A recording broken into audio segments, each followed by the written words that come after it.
It's so good to see you and Craig back on screen together. Yeah, it's good to have been back together. Yeah, it's lovely. It feels right. And this, I mean, obviously you've got the script and you know, it's written by Dave Earl and Joe Wilkinson, great comedians, and written this beautiful script. But the draw for you was also to be back with Craig. Yes, back with Craig, who originally wasn't going to be acting in it. He was just going to be directing in it. And then the part became available. And so Joe and David said, you do it, you do it. So it was doubly good, you know, to have him. It was just lovely to be back with him. So what's he like as a director? Very good. Yeah? Very good, because he isn't like Dave. Yes. He isn't quite Dave, or the guy who plays in this, Pete. He's a very bright guy, and he knows exactly what he wants. But he's very laid back. Yeah, I was going to say laid very back. Very laid yeah. back.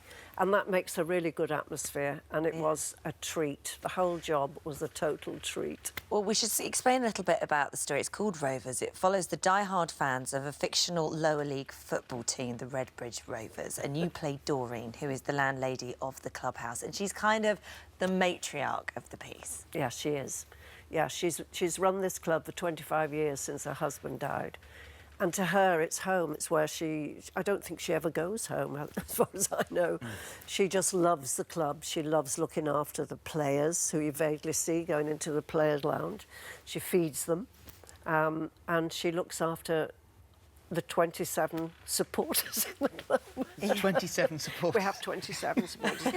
You don't meet them all, but they're all there watching. So she never gets to see a match, then, I'm assuming? She never watches a match. She doesn't know anything about football. Right, which is very different to you. Which is very different to Because me. one of the things for you when you read the script was you got the football gags. Oh, I get the gags, yes. That's why I mean, I think you can watch this and enjoy it if you don't know anything about football, because the characters are so rich and they're just beautiful. All of them have their own story and they have a lot of warmth and humanity, but they're very funny.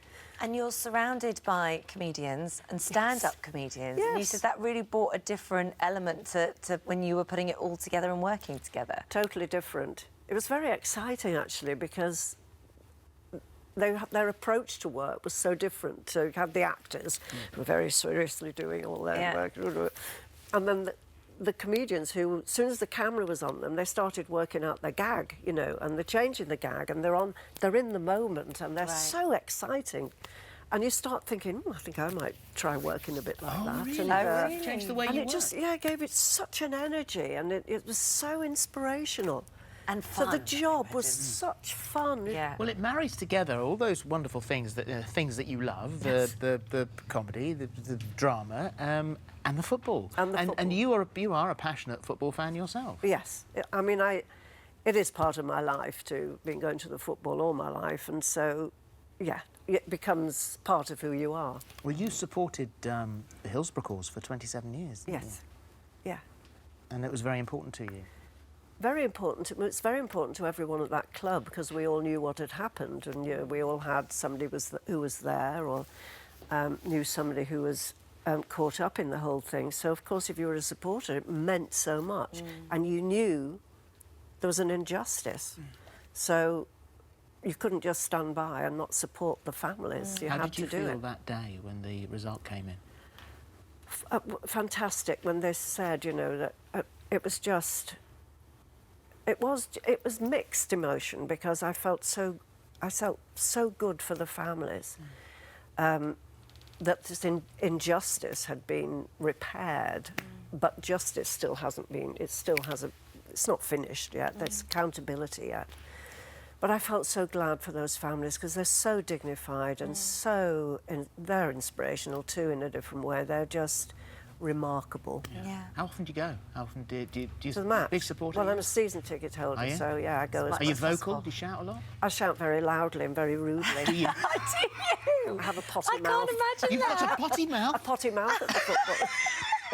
I was not expecting you to say that. Oh, really? No. Oh, well, no, come Such to a a match with lady. me, It's Holly. interesting looking at all the things that you've done, and the fact I can tell when you were talking about, I quite like the way that's being done.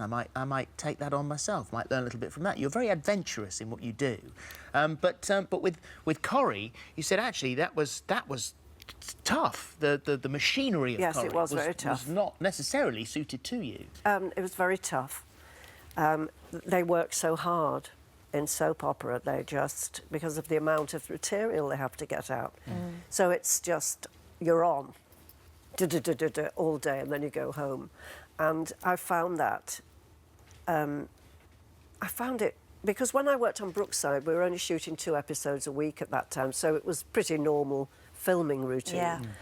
Corrie was, you were on it and it was fast, and there's sort of, I couldn't, I didn't like the rhythm of it. I felt that there wasn't any time to be creative and put an input, but I loved being there. I loved the people and made really good friends. And yet, the show I think we all have such fond affection for is the Royle Family. The Royle Family. And you also equally love that. Oh, and yes, so much. I think we get to Christmas and we all sort of look thinking, oh, is there going to be a special this year in the TV pages? 2012, was it? I think was the last special, wasn't it? Yes. Could we ever see it again? Do you ever think Well, I often wonder, and in fact I talked to Caroline last week, we both wondered a little, wouldn't it be nice? But who knows? Who knows? So it's possible. Well, I know that every one of us wouldn't object to getting back together again. Which is a good start. Caroline's been poorly, hasn't she? So she has been, yes. Yeah.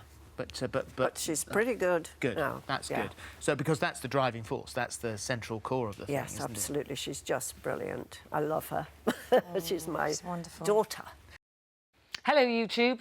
For more of the same, just click here, and don't forget you can subscribe for even more of these amazing videos exclusive to our channel. Pretty intense job. I had no shoes on for the most of it as well, so I got a cold for 6 weeks. And well, that's Nina. Yeah. This is the real Nina. Nina decided that she didn't like to wear shoes, so therefore it was written into the script. And yeah, I spent 6 weeks without any shoes on. Walking around the streets of London. Walking around the streets of London.